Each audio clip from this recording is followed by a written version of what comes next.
আসসালামু আলাইকুম। আশা করি আল্লাহর রহমতে ভালো আছেন। আমরাও ভালো আছি। আজকে আমি আপনাদের জন্য নতুন আরেকটি রেসিপি নিয়ে এসেছি, কাঁঠাল।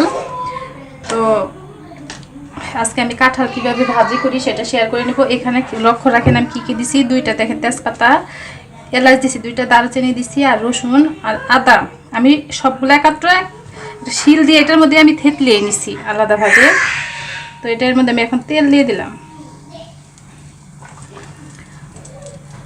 এর মধ্যে আমি দুইটা পেঁয়াজ কুচি করে রাখছিলাম, সেটা দিয়ে দিলাম।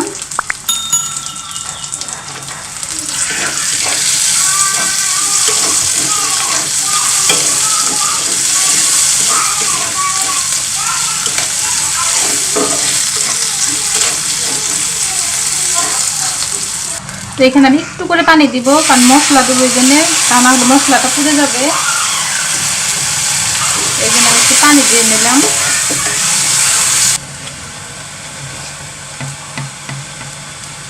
লবণ স্বাদ মতো।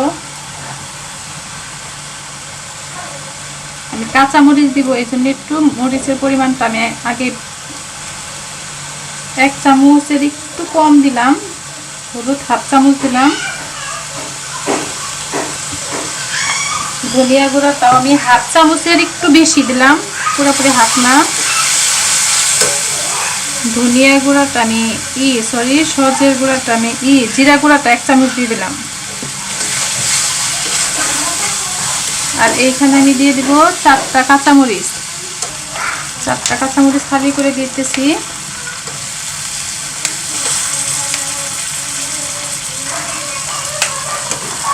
এখন আমি কাঁঠালগুলো দিয়ে দিব।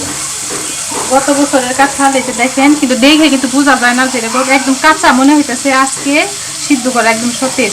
এটা আমি ফ্রিজে রেখে দিয়েছিলাম। তো এটা আমি শিল দিয়ে এইভাবে থেতলিয়ে নিছি একদম। দেখেন ভাজি করব দেখে এইভাবে যে একদম থেতলিয়ে নিছি। কিন্তু দেখে মনে হইতেছে যে আমি যে ফ্রিজে রাখলাম, কারণ যখন আপনারা কাঁঠালটা ফ্রিজে রেখে দিবেন, বেশি কিন্তু সিদ্ধ করবেন না।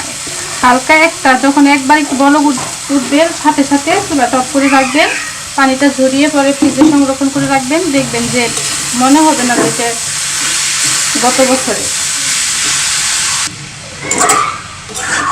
তো এই যে দেখেন, এখন আমি একটু ঢেকে দিব। তো এই যে দেখেন, আমি কিন্তু নাকড়াইতেছি। আপনাদের আমি একটা কথা বলি, আপনারা ভাবতে পারেন যে কাঁঠালের মধ্যে ঝাল বেশি দিতে বলছে, আবার এখন হ্যাঁ ভাজির মধ্যে একটু ঝালটা একটু কম দিব। এই জন্য এই ভাজিটা কিন্তু দেখা গেছে অনেকটুকু, কিন্তু এটা জাল করতে করতে কিন্তু আমার একদম দেখেন কতটুকু হয়ে যায় ভাজিটা। আর আপনার এখানে মশলা, এলাচ, দারচিনি এগুলো আছে, তো এই জন্য মরিচ দিলাম। কাঁচা মরিচ দেওয়ার পরে ভাজিটা যেহেতু অল্প হয়ে যাবে, এই জন্য যদি আমি বেশি মরিচ দিতাম তাহলে কিন্তু অনেক ঝাল হয়ে যেত। আর ওই মশলার একটা ঝাল আছে, আদার ঝাল আছে, ওইটাই কিন্তু এটার সাথেই হয়ে যাব।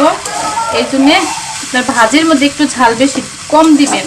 এই কাঁঠালের তরকারিতে যতটুকু ঝাল লাগে, ভাজির মধ্যে কিন্তু অত ঝাল লাগে না। আর কাঁঠালের ভাজিটা কিন্তু বিশেষ করে আমার কাছে, আমি যখন ভাজি, আমার কাছে লাগে যে অনেক সময় লাগে, অনেক লং সময় ধরে ভাজতে হয়। আর অন্যান্য ভাজিতে কিন্তু এত সময় লাগে না। আপনার এই ভাজিটা কিন্তু অনেক সময় লাগবে। যে এখন যেভাবে দেখা যাচ্ছে তা না, একটা কালার আসবে এই ভাজিটার মধ্যে, দেখেন বোঝাই যাবে, হয়ে যাবে।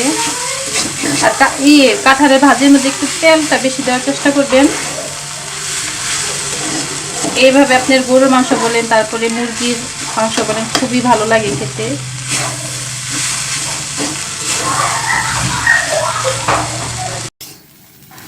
তো এই যে ভাজিটা আমার কিন্তু হয়ে গেছে, দেখছেন কত একটু হয়ে গেছে, কিন্তু চলে যখন আমি উঠাই দিলাম প্যানের মধ্যে কতটুকু ছিল, আর এই যে একদম একটু হয়ে গেছে। আমি যেভাবে আমি ভাজলাম এইভাবে আপনারা ভেজে দেখেন, একদম মাংস যদি আপনারা যে মুরগির মাংসটা বা ভাজেন, তার থেকেও এটা স্বাদ বেশি। এভাবে আপনারা ভেজে দেখেন, মাংস ফেল এভাবে ভাজি করলে। তো এখন আমি চুলাটা অফ করে দিব।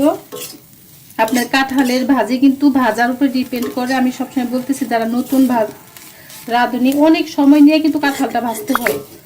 যে বলুক যে এটা ভুল কথা, অল্প ভাজলেই হবে, তাদের সাথে আমি একদম আল্লাহর রহমতে আমি চ্যালেঞ্জ করে বলতে পারি, জীবনেও না। কারণ অনেক সময় নিয়ে ভাজার, অল্পতেও ভাজার মধ্যে, দুইটার মধ্যে অনেক পার্থক্য আছে, এবং স্বাদ দ্বিগুণ বাড়িয়ে দেয় অনেক সময় নিয়ে ভাজলে। দেখেন এইভাবে যদি আপনারা ভাজেন মনে হবে যে আপনারা মগজ ভাজি খান না, সেম মনে হবে যে আপনাদের মগজ ভাজি খাইতেছেন। আমি যেভাবে ভাজলাম একদম দেখতেও দেখেন মগজের মতো লাগতেছে।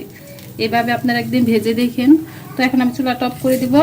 আমার রেসিপিটি যদি আপনাদের ভালো লাগে তাহলে অবশ্যই আমি লাইক দিবেন, কমেন্ট করবেন, শেয়ার করবেন, সাবস্ক্রাইব করতে তো অবশ্যই ভুলবেন না, অবশ্যই সাবস্ক্রাইব করবেন। আবার দেখা হবে। আল্লাহ আপনাদের ভালো রাখুক, সুস্থ রাখুক, আমাদের জন্য দোয়া করবেন। আল্লাহ হাফেজ।